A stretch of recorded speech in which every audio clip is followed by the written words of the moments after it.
열흘 전 공직선거법 위반 징역형 판결은 정치 판결, 미친 판결 운운하며 맹비난하더니 본인에게 유리한 판결은 사필 규정이라고 하는 것은 위선적인 태도입니다.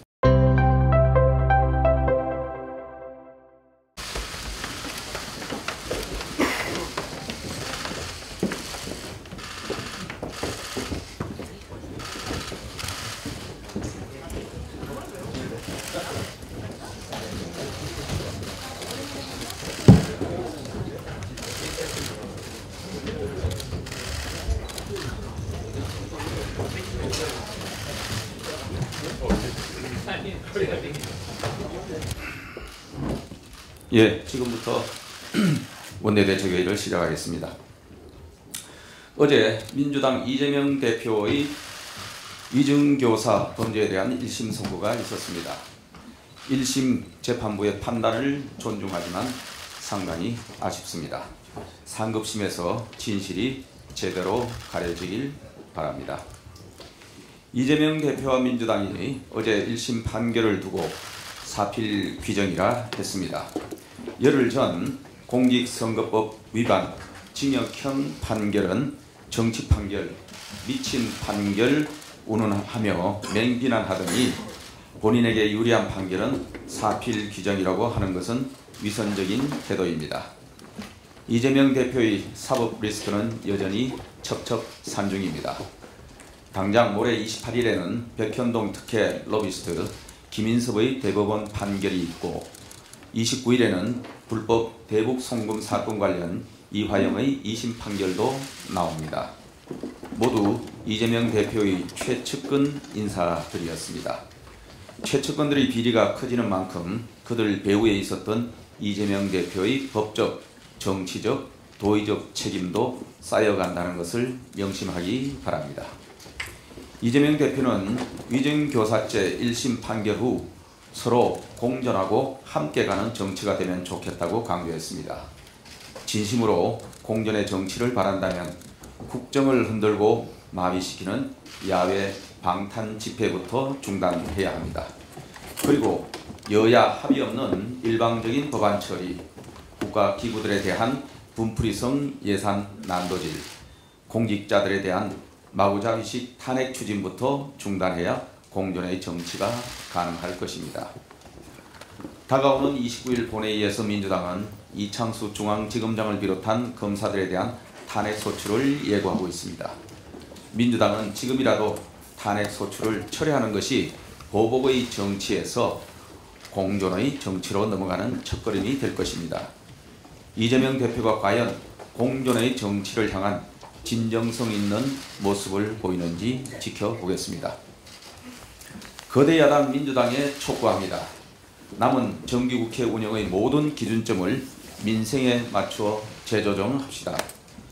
이재명 대표 개인의 송사는 개인 이재명에게 일임하여 법리적 판단은 사법부에 맡겨두고 휴일의 거리는 시민들께 돌려드리기 바랍니다. 그리고 이제는 국회로 돌아와 국민을 위한 본연의 임무에 집중하고 성과를 내야 할 때입니다. 금융시장의 급격한 변동성과 불확실성에 대한 투자자들의 우려에 국회가 더 늦기 전에 답을 해야 합니다.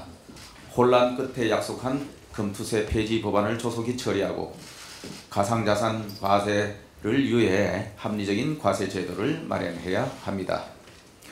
전국 곳곳에 차질을 빚고 있는 전력망 건설을 국가가 지원하는 국가전력망법, 세계 반도체 대전에서 살아남기 위해 기회와 속도를 뒷받침하는 반도체 특별법, 재건축 규제를 대폭 완화하고 속도를 높이는 재건축 하이패스법, 딥페이크 방지법, 북한 오물풍선 피해복구 지원법과 같은 민생 법안들과 저출생 대응을 위한 인구전략기획부 신설법도 조속히 처리해야 합니다. 방탄용 롱패딩은 이제 그만 접어두고 방한용 민생 예산을 헌법상 법정 기한인 12월 2일 내 처리에 필요한 시기에 민생의 온기가 전해질 수 있도록 적극 협력해 줄 것을 당부합니다. 오늘 국민의힘은 AI 세계 3대 강국 도약 특별위원회를 구성합니다. AI가 기술을 넘어 국가 경제, 안보를 좌우하는 시대적 전환기입니다. 2025년은 AI 인프라 조성의 핵심 연도로 우리가 목표로 하는 AI 3대 강국 도약의 골든타임이 될 것입니다. 특위는 전 국민의 AI 생활화를 지원하고 각 산업 분야의 AI를 접목함으로써 산업 구조를 개편하고 나아가 각 산업의 글로벌 경쟁력을 확보하는 일에 중점을 둘 것입니다. 또한 AI 컴퓨팅 인프라를 조기에 확충하고 핵심 기술 개발과 인재 양성 등 AI 혁신 생태계 구현을 위한 지원책 마련에 집중하겠습니다. 4조 원 규모의 민관 합작 투자로 국가 AI 컴퓨팅 센터를 구축해 민간에서 활용할 수 있도록 하겠습니다. 아울러 그 시급성을 감안해 센터 출범 전이라도 국가 주도로 GPU를 우선 구매하여 제공하고 반도체 융자 프로그램 적용 대상에 GPU 구매 등을 포함시키겠습니다. AI 전용 대출을 신설하여 투자를 촉진하겠습니다. 또한 AI의 우리나라 대표 산업인 반도체 버금가는 세액공제를 추진함으로써 민간 투자를 활성화시킬 계획입니다. AI 경쟁력도 결국 인재에 달려 있습니다. 산업계 인력수에 적극 대응하기 위해 생성형 AI와 AI 반도체 분야의 고급 인재를 양성하고 최고 수준의 신진 연구자를 육성하는 프로그램을 확충하여 핵심 인재 지원을 강화하겠습니다. AI 3대 강국 도약, 국민의힘이 앞장서 준비하겠습니다. 특위 구성은 사선의 안철수 의원님을 위원장으로 하여 구성하고자 합니다. 이후 사항은 오늘 회의 종료 후 발표하도록 하겠습니다. 이상입니다.